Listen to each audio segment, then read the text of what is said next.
ఎందుకు ఇతను ఇంత శక్తివంతుడైండు అంటే రేవంత్ రెడ్డి ఒక తెలంగాణ ప్రాంతాన్ని శతాబ్దాలుగా రెడ్డి రాజ్యం ఇది, కొంతకాలం కొన్ని సంస్థానాలు మాత్రమే వెలమల రాజ్యం ఇది. దీని కల్చరల్ లెగసీ ఒకటి ఉన్నది. అంటే రెడ్డి సాంస్కృతిక సామాజిక రాజకీయ వారసత్వం ఉంది ఒకటి. చాలా చాలా కీలకమైన పాయింట్ రఘు గారు.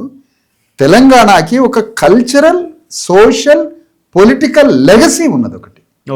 ఆ లెగసీ మొత్తానికి రిప్రజెంటేటివ్ రేవంత్ రెడ్డిని రెడ్డి గురువులంతా కలిసి మలిచారు, చెక్కారు శిల్పాన్ని.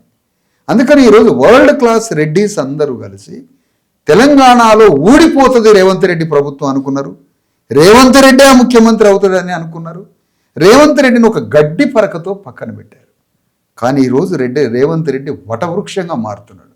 కారణం మీకు కనిపిస్తున్న ఆ చిన్న పర్సనాలిటీ కాదు, తన వెనక ఉన్నటువంటి ప్రపంచ స్థాయి రెడ్డి ఆర్థిక రాజకీయ భూస్వామ్య మాంత్రిక తాంత్రిక సామ్రాజ్య గురువులు రేవంత్ రెడ్డిని తయారు చేస్తున్నారు. ఎప్పటికీ తెలంగాణలో రెడ్డి రాజ్యం ఇక పోకూడదు, అది నిలబడాలి 10 కాలాల పాటు అని తనని తయారు చేస్తున్న పరిస్థితి. అందులో నుంచి సోనియా గాంధీ రాహుల్ గాంధీని కూడా నియంత్రిస్తున్నారు.